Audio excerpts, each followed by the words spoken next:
5 seconds.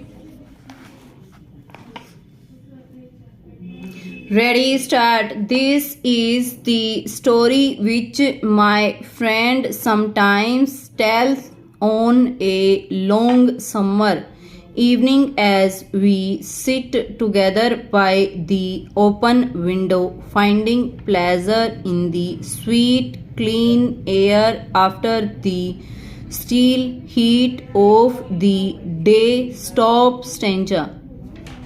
In those days, I was an even better walker than I am today, and as you know, I still very much like a good quick walk.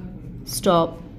Well, on that particular August morning, I set out quite early before the day was too warm for easy walking. Stop.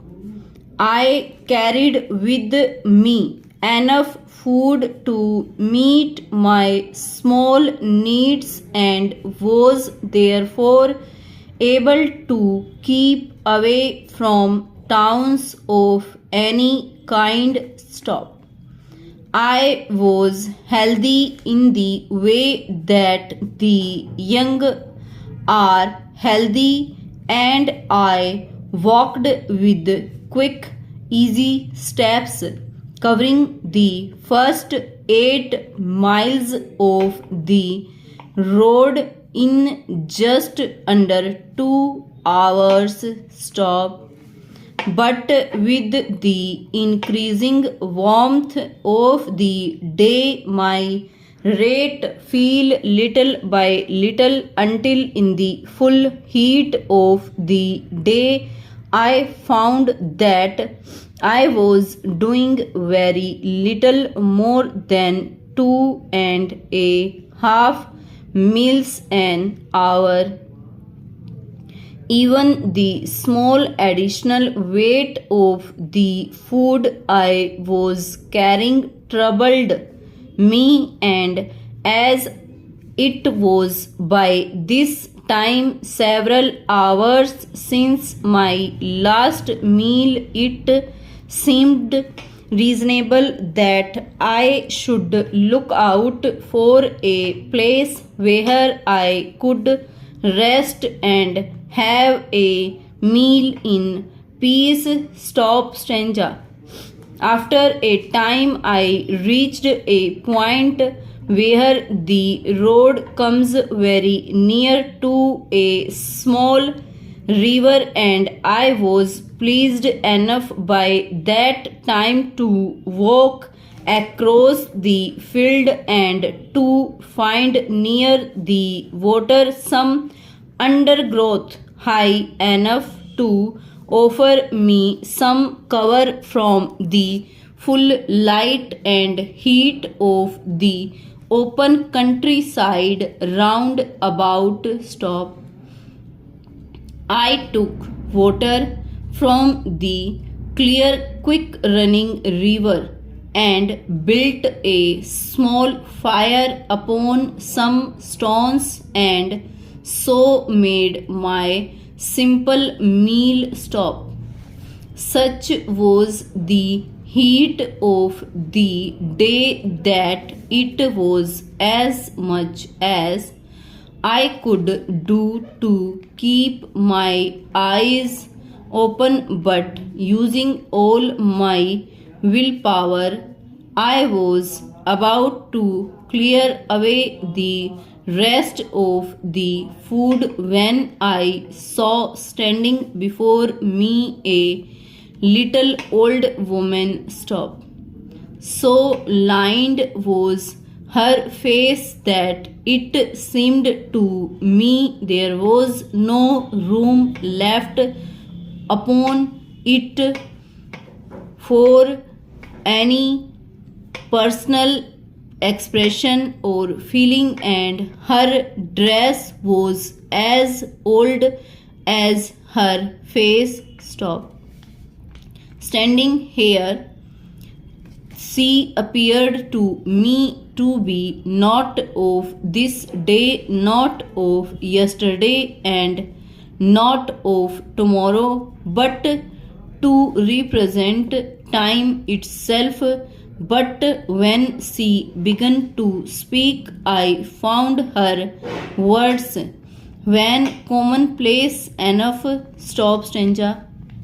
Sir, she said, could you give me some bread and perhaps some milk? Question mark, stanza. I immediately began to clean up the piece of ground which had served as a table for me, making a place for the old woman to sit. Stop. I saw, however, that she took almost nothing of the food and drink offered to her, and as she sat without speaking, I watched her face. Stop, stanza. Tell me, old woman, I said, to my own complete surprise, were you always as you are now, or were you once young and beautiful? Question mark. Had you once a home and a family, or have you always walked these roads and fields? Question mark, stanza. The old woman turned her head and looked at me for a long time without speaking. Stop. The lines on her face grew even deeper, and her old blue eyes were serious as she answered, young man, I cannot remember. Stop.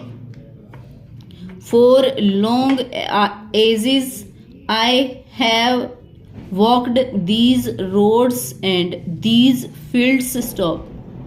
I have walked other roads and other fields. Always I have walked, and always I shall walk. Stop.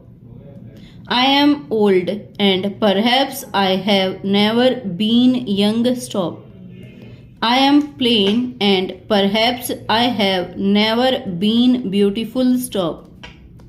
But you are young and you are beautiful. Stop. You are strong and you have health. Stop. You have all the qualities of the young. Stop.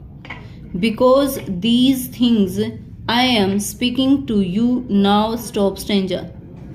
Shall I tell her to go away? Question mark. I thought, she does not know what she is talking about anyway. Stop. I will stand up and get my things together and continue my walk. Stop, stanza. I moved, but immediately the voice of this strange old woman came to me again. Stop.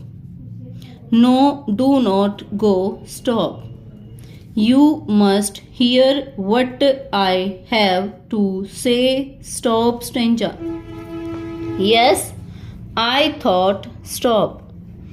I will wait and hear what she has to say, for if she is as wise as she is old, her world may be of some use to me in the future. Stop, stanza.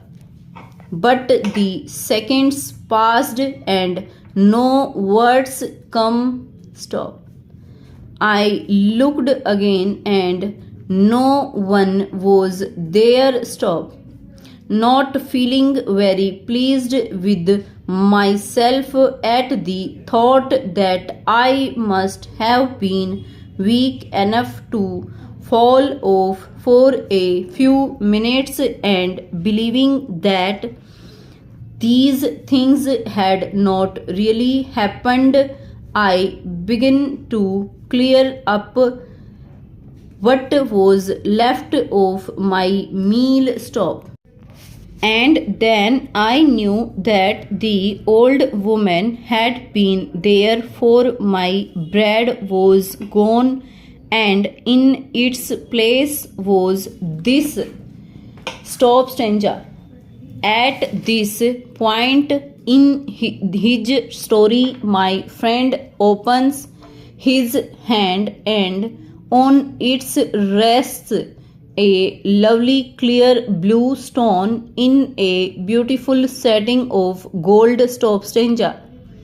I always carry this about with me now, he adds, and I know that some days stop I shall see that old woman again and find out what it was she had to say. Stop.